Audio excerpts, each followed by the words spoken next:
कचौरियाँ तो आपने बहुत बार खाई होगी, लेकिन मैं आज आपके साथ जिस तरीके से इसे बना करके बताऊंगी तो इसे बनाना बहुत ही आसान होगा। और अगर घर में गेस्ट लोग आ रहे हैं तब तो आप इसे फटाफट बना करके तैयार कर सकते हैं। इसे बनाने में कोई झंझट नहीं है। तो चलिए आज मैं आपको इसे बनाना बताती हूँ। और देखिए, सबसे पहले मैं आपको बताती हूँ कि मोठ कैसी होती है। तो आज हम मोठ से बनने वाली कचौरी बनाएंगे। तो इसे मैंने रात में पानी में भीगने के लिए छोड़ दिया था। तो आप इसे 12 घंटे पहले भिगोएं, क्योंकि मोठ को भीगने में टाइम लगता है और मार्केट में ये आपको बहुत ही आसानी से मिल जाएगी। तो ये अच्छी तरीके से भीग गई है। अब मैं क्या करूँगी कि इसे मैंने पानी में से निकाल लिया है और इसके बाद मैं इसे कुकर में डालूँगी। और इसके बाद हमें इसके अंदर थोड़ा सा मसाला ऐड करना है। ज़्यादा हमें इसके अंदर खड़े मसाले ऐड नहीं करने हैं। तो मैंने एक तेज पत्ता और एक दालचीनी का टुकड़ा, नमक लिया है आधा चम्मच, आधा चम्मच ही मैंने इसके अंदर हल्दी पाउडर लिया है। अब इसमें ढक्कन लगाएंगे और इसे कम से कम 4 से 5 सीटी आने तक इसे हम फ्लेम के ऊपर चढ़ा के रखेंगे। तो देखिए 4 से 5 सीटी आ गई है। अब मैंने इसमें से गैस रिलीज़ कर दी और हम इसे चेक करेंगे। तो मोठ बहुत अच्छी तरीके से गल जानी चाहिए। मोठ ज़्यादा खड़े खड़े दाने बिल्कुल नहीं रहने चाहिए। अगर ज़्यादा मोठ खड़े दाने रह जाएंगे, टाइट रह जाएंगे, तो फिर हमारी दाल इतनी अच्छी तरीके से बन करके तैयार नहीं होगी। तो ये बिल्कुल सही तरीके से पक गई है और मैंने इसे हाथ से जब दबा करके देखा तो ये एक ही बार में मसल गई है। तो अब इसे रखेंगे साइड में और कचौरी के लिए डो तैयार करेंगे। तो मैंने 1 कटोरी मैदा ली है, आधा चम्मच मैंने इसके अंदर नमक डाला है और 1 चम्मच मैंने इसके अंदर अजवाइन को हाथों से मसल करके डाला है। मसल करके डालने से अजवाइन की खुशबू बहुत अच्छी आती है। आधे से भी आधा चम्मच मैंने इसके अंदर बेकिंग पाउडर लिया है और 2 चम्मच मैंने इसके अंदर रिफाइंड तेल का इस्तेमाल किया है। और अब हम इसे हाथों से मसल लेंगे। तो आपको इसे इतना मसलना है कि तेल जो हमने इसके अंदर डाला है वो मैदा में मिक्स हो जाना चाहिए।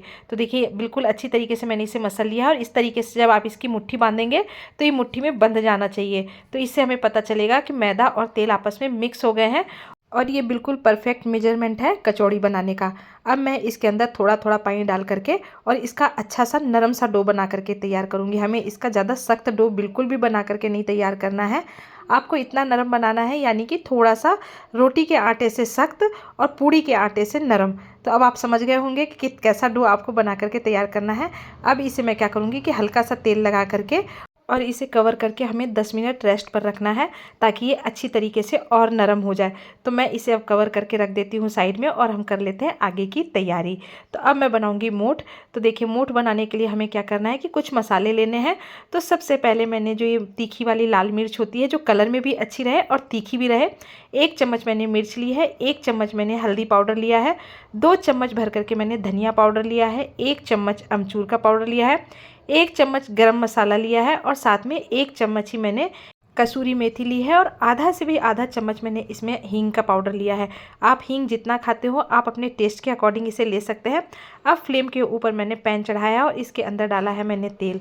तो अगर आप सरसों तेल खाते हैं तो आप सरसों तेल इस्तेमाल कर सकते हैं, अगर रिफाइंड खाते हैं तो आप रिफाइंड।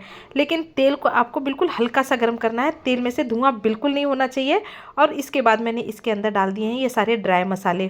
तो अगर आज ज़्यादा तेल गर्म रहेगा और हम जैसे ही मसाले डालेंगे तो मसाला जलने लग जाएगा, इसलिए आपको तेल बिल्कुल हल्का सा गर्म हो उसके बाद आप इसके अंदर मसाले डाल दें और मसाले को कंटिन्यू 1 मिनट तक चलाएं। तो मसाले में जब इस तरीके से झाग आने लग जाए तो उसके बाद आप इसके अंदर पानी डालें। तो झाग आने से हमें पता चलता है कि मसाले पक गए हैं और पानी डालने के बाद फटाफट से आप इसे चलाएं तो इसमें ये जाली सी आपको दिखने लग जाएगी। तो ये पहचान होती है कि मसाला बहुत अच्छी तरीके से पक रहा है। अब मैं मसाले को बिल्कुल मीडियम फ्लेम पर पका रही हूँ और 1 मिनट तक मैंने इसे पका लिया है। अब इसके बाद हम क्या करेंगे कि इसे डाल देंगे मोठ के अंदर।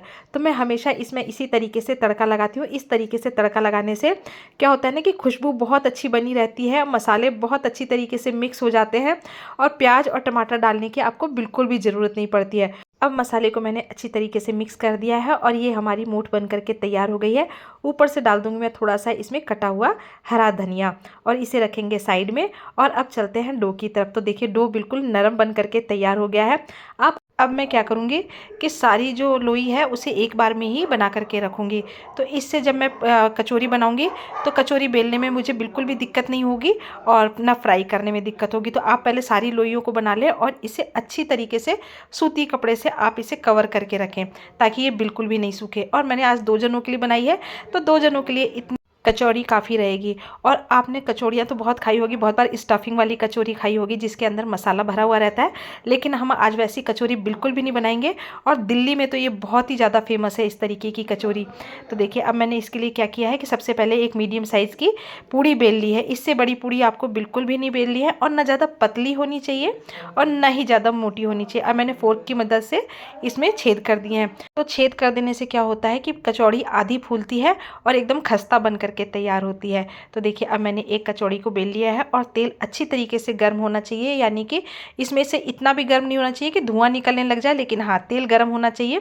तो गर्म तेल में आप जब इसे डालेंगे तो देखिए पहली वाली कचौड़ी तो फूल गई है, लेकिन जो मैंने दूसरी कचौड़ी डाली है ये आधी फूली है और आधी ये नहीं फूली है। तो यही इसकी पहचान होती है। और आप इसे अच्छी तरीके से फ्राई कर लें, यानी कि गोल्डन कलर की जब ये हो जाएगी तो ये खाने में बहुत ही कुरकुरी लगेगी। और अगर आपको इसे लंबे समय तक स्टोर करना है तो जब आप इसका आटा तैयार करेंगे तो उसी में आपको थोड़ा सा मोयन ज़्यादा डालना होता है। तो मोयन ज़्यादा डालने से आप इसे थोड़े से लंबे समय तक स्टोर कर सकते हैं। लेकिन मैं आज लंबे समय तक स्टोर नहीं करूँगी क्योंकि मैं आज इसे तुरंत बना करके खाऊँगी। तो देखिए अभी कितनी अच्छी तरीके से गोल्डन तरीके से कचौड़ी बन करके तैयार हो गई है। तो इसकी खास बात ये है कि मोठ के साथ इस तरीके की ही कचौड़ी खाई जाती है ताकि खाने में सुपर टेस्टी लगे। अब क्या करेंगे कि हम प्लेटिंग कर लेंगे। तो सबसे पहले मैं प्लेट में डालूंगी भर करके मोठ जो एकदम चटपटे तैयार हुए हैं और इसके ऊपर से मैं डालूंगी कचौड़ी। तो देखिए फूली हुई जो कचौड़ी थी वो भी डाली है और आपको जैसी पसंद हो आप जो कचौड़ी फूल गई हो आप उसे डाल लें, जो कचौड़ी नहीं फूली हो आप उसे भी डाल लें। दोनों खाने में बहुत टेस्टी लगेगी। ऊपर से धनिया की चटनी, दही डाला है मैंने, फ्रेश दही डाला है, ज़्यादा खट्टा दही आपको बिल्कुल नहीं डालना है। साथ में इमली की चटनी डाली है और इस तरीके से हमारी ये सुपर टेस्टी कचौड़ी बन करके तैयार हो गई है। खुद खाएं, बच्चों को खिलाएं, घर में गेस्ट आ रहे हैं आप उनको खिलाएं, सभी लोगों को ये बहुत ही ज़्यादा पसंद आएगी।